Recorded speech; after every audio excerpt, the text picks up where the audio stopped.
What's up, guys? This is St0p bringing to you my first audio commentary for WCReplays.com. This audio commentary is copyrighted by WCReplays.com, so don't go stealing it. Just want to introduce myself. A lot of you may know me, most of you probably don't. I'm a East Orc player. I've been playing Warcraft since it came out. I'm your average high-level ladder noob, I guess, but I think I understand the game pretty well. I understand Orc very well. I watch a ton of replays, and I've been doing some audio commentaries for my clan Vane, for a pretty long time. So I've been asked to branch out into the WCR community, which I've been a member of for a very long time as well. So here's my first audio. Get the game paused at the 1 minute mark, 1x speed, Fog of War off on Focus's point of view. It's a game between Mim Focus and St0p, MTW St0p. It's an old game. It's an old audio, actually. I'm sorry for this, guys. I had to re-record. I've been sick. I have to get my wisdom teeth out. I've had a shitty winter. But I'll do my best to get some more out and then better speed in the future. Anyways, the game. Orc vs. Elf, Twisted Meadows, close spawn. St0p starts with archers, and Focus the Blade Master, and Grunts the standard. Why I chose this game. For me personally, doing an audio commentary, the only really difficult part about it is finding a good game to commentate on. A good game, not only it has to be exciting, obviously, because you don't want to watch a boring game. It has to be close because you don't want to watch a one-sided game. It should be, to my mind, it should be somewhat cookie cutter, because I want to explain. I want to help you guys improve, and explain what the pros are doing and what they're thinking and what makes them pros. And so I don't want like a ridiculous game with random heroes that you'll probably never be able to like properly emulate because you don't have the micro or you don't know the timing or whatever. And I also want a game where neither player makes any huge mistakes, and that's a big one for me, because if, say, St0p in this game were to get his level 3 Demon Hunter trapped without a town portal and it gets ensnared and killed, and he gets no units for that, that's a pretty game-breaking mistake, and no matter what happens in the rest of the game, if that hadn't happened, he might have been able to pull out the win, and that would make the game completely not worth commentating on. So, in advance, both players play pretty well. They both make some mistakes. They don't play perfectly. They're both capable of better.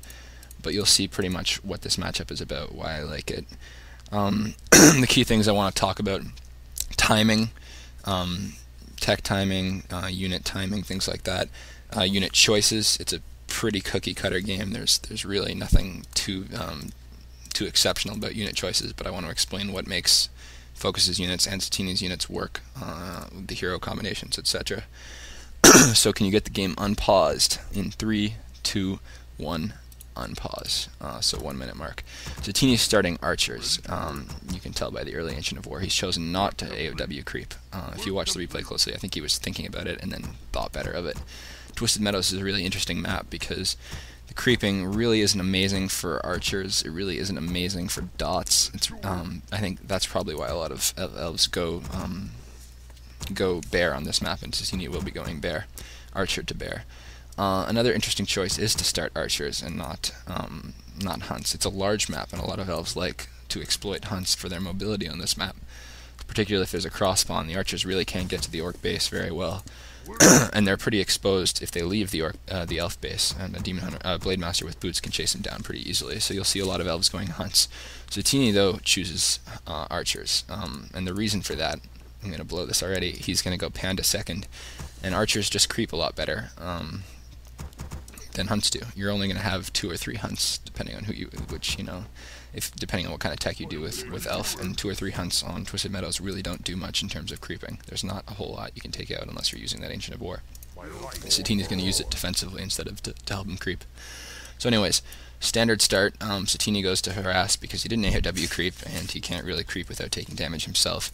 And Focus has the same mentality. He goes to harass, and he burns the early windwalk, sees the Demon Hunter where he is, and heads to his base to try and get a wisp kill. And looking at St0p's base, this is something that surprised me, but I think it's because he didn't really know what he wanted to do when he started the game out. He's got a lot of exposed wisps, so Focus takes advantage, which is something all orcs should do. And even though he only gets 1 wisp kill here, what he does succeed in doing is forcing the Demon Hunter to stay in his base for a bit. It creates kind of a DH paranoia where they're like, is he going to come back? My wisps aren't safe. I can't afford to lose too many because obviously I'm doing a tech. attack to bears. It's important to have the wisps. So he stays in his base a little longer. Focus, realizing this, heads off to creep, which is what you should do whenever you get him stuck in his base. So yes, the Demon Hunter here, he does something smart. A lot of Blade Master users would go to the Null Brute camp and just quickly take that out while the Demon Hunter is in his base. So St0p checks that, and when he sees the Blade Master is not there, he knows he's at his base. This is kind of the pro thinking, you know, he's not going to go to another base, to another green camp. He can pretty much say with certainty where the Demon Hunter is. So he picks up a little bit of experience there on the Blade Master. Focus makes a little bit of a mistake here, and then he's going to lose this creep kill to the Blade Master, to the Demon Hunter, which is unfortunate, and his grunts are also exposed. But for that, he also gets the Dust of Appearance and the Boots of Speed from the closer shop. In this matchup, you really, really need the Boots of Speed on both your heroes. Demon Hunter needs it, Blade Master needs it, and if one of you has it and the other one doesn't, the person who has it has a huge advantage. So you're going to see the first thing St0p does is head to the other shop to get those boots. The timing on the boots, by the way, for those of you who don't know, first nightfall, it's a little bit after the first nightfall, so you want to be at that shop at nightfall, whichever shop is the closest to you. And if you're the Blade Master, and you get there first when the creeps are sleeping, you can waken the creeps up with an attack and then windwalk when the Demon Hunter comes, and that way he has to choose between getting attacked by the creeps or waiting for the boots, and most of the time you'll get the boots. So anyways, some archer harassing here. St0p pulls him out kind of strangely. They get trapped between the grunts and the archers, but he doesn't actually lose one. People say archers are really weak, and yeah, they are, but when you have Hythe and you have Moonwells and you're careful with them, as most pros are, it's really not that easy to kill them. You need to catch them out of position to do so. The good thing for Focus here, though, is he's wasting some of St0p's Moon Juice, which is big. Unfortunately, he gets burned for 50 there. That's definitely one thing I want to talk about too. Mana burns on the Demon Hunter. You do 50 damage for a mana burn, and you take away 50 mana.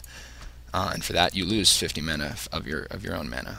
So if you're mana burning for less than 50, or anything, my rule of thumb is less than 40. Really, if you're mana burning for less than 40, you're costing yourself a lot of Moon Juice when you need to repair, when you need to heal your Demon Hunter, because the Moonwell is going to repair mana, it's going to replenish your mana and your health at the same time. So the more mana you've wasted, the less Moon Juice you'll have every time you have to use your Moonwells, which is going to be key on any kind of orc pressure, and a lot of orcs like to pressure, particularly at tier 2, which is now the timing, by the way. Both players, or the orc has reached tier 2, the elf has reached tier 2. Notice the elf's lore is back in his base, next to his mine, and it's very well protected by the Moonwells. That's to stop the grunts from coming in and cancelling it, which is the standard orc timing, the cookie cutter orc timing. Anyways, St0p hires a panda, and he gets his Demon Hunter into a surround, but it doesn't really matter. Focus has to break it to save this grunt, which he does successfully do. Sorry if I'm coughing and all that, by the way. So Panda second, what does that mean